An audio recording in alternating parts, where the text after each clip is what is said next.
What's up, y'all? This is VincaniTV, and oftentimes I get emails from kids saying, hey, I don't have a place to practice, so what should I do? And there is a very simple solution to this, and anyone who grew up dancing for a lot of years, you know that sometimes you just gotta make the best of what you have. There's been times growing up where I only had a small little kitchen space that I had to practice at because there was nothing else. Sometimes I would practice in my friend's garage.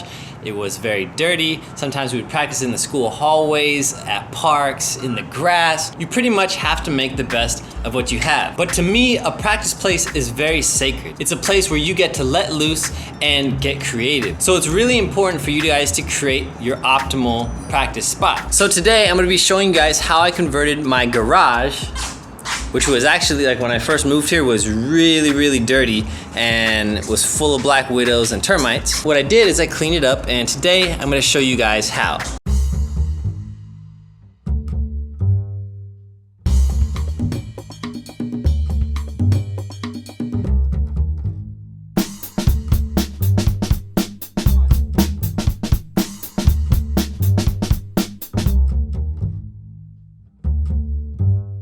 The first thing we need to do is clean this place up a little bit.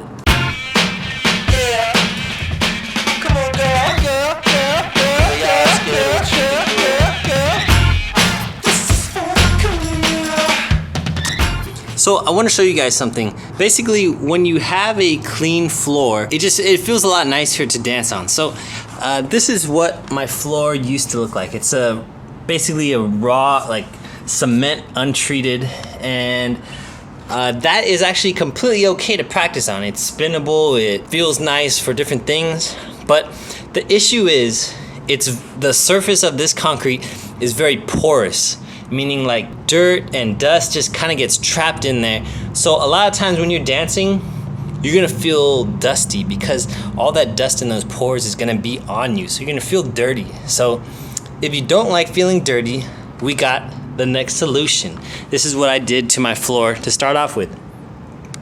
As you can see, it's nice and shiny because I waxed it, and the wax basically kind of fills in all those little pores, and also it just gives it a nice, like, smoother surface. So I did this about a year ago, and I've been dancing on it, and I don't know if you guys can see, but it's starting to lose that nice smooth surface and starting to develop a kind of rough texture. I don't know if you guys can see that, but we are going to add another coat of wax, and this is also what you guys could do if you have an unfinished surface.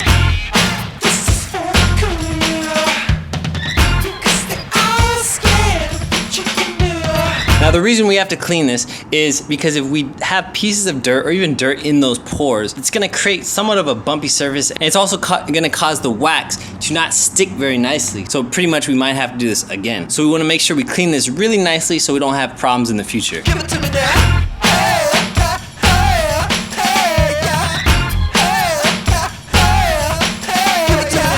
Alright guys, so now I'm going to dry this floor with a towel just to make sure it's ready to be waxed, and also to just pick up any extra dirt that might have occurred.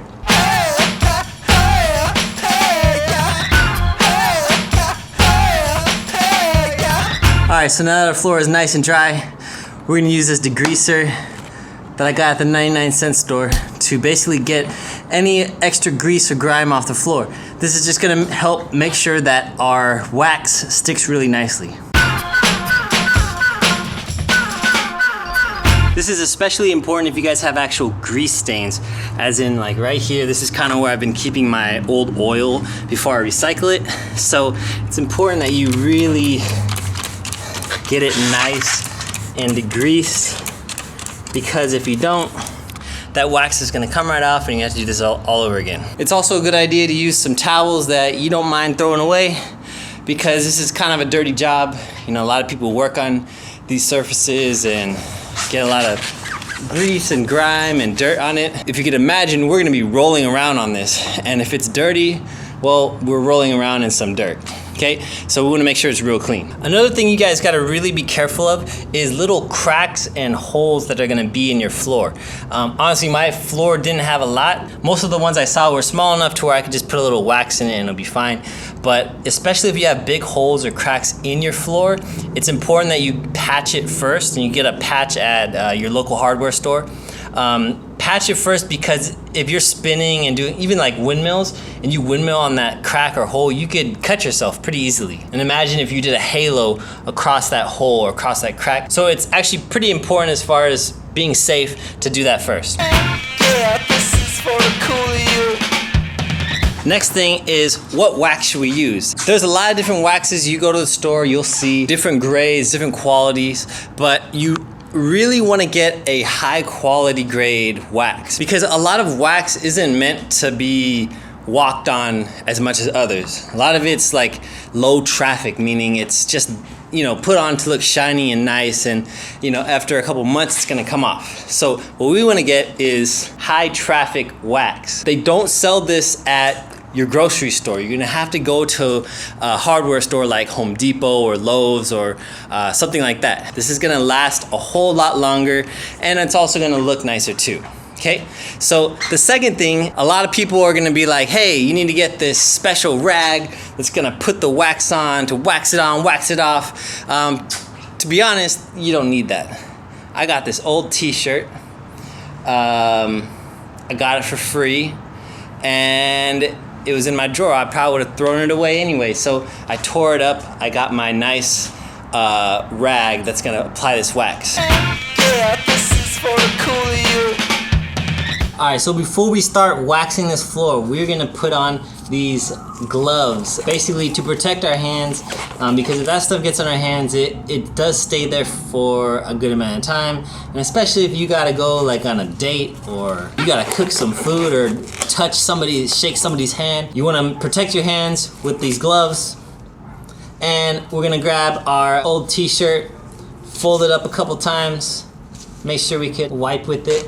And the easy part about this isn't like waxing a car. You pretty much want to apply a nice, even surface of this stuff. So what I like to do is just pour it on the ground, let it sit, and I start moving it around. And basically, you want to get this nice, even coat around. It also helps to do these nice circular motions, because it just kind of helps apply it evenly. I know there's that typical wax on, wax off. This is wax that you don't gotta wax off, you just wanna wax it on, okay? So let's wax on this entire floor.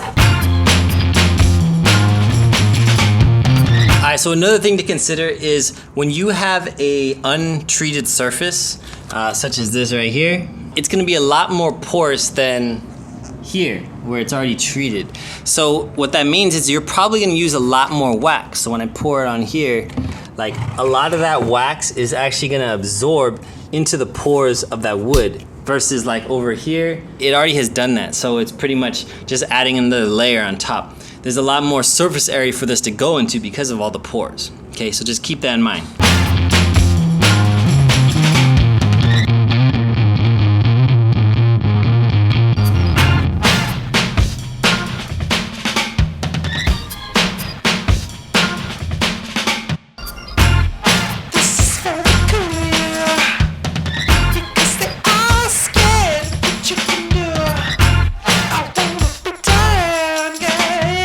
Alright, now we are just about done. We got the final little square to wax.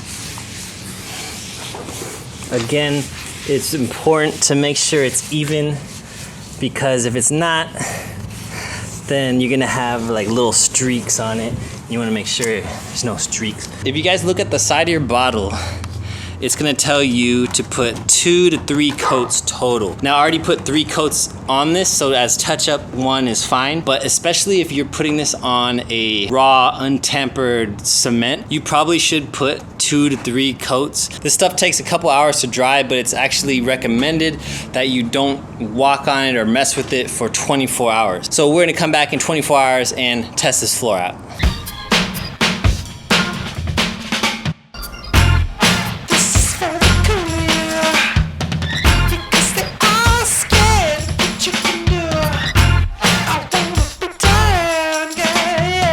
You guys, it's now actually been an entire week. My week has been very busy, so I haven't had a chance to practice, but now I'm gonna test out this nice, shiny, slippery floor. If you guys could see, before it was a very dull finish, now it's a very shiny finish which typically I like. Sometimes when you first wax the floor, you gotta break it in. Sometimes it's like not to the optimal spinning, sliding that most people like.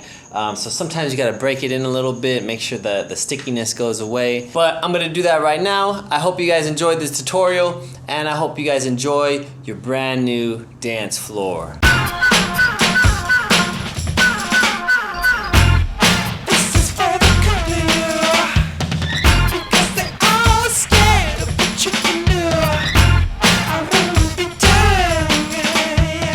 Guys, I hope you guys enjoy creating and also using your brand new dance floor. Until next time, you guys have a pleasant day. Peace.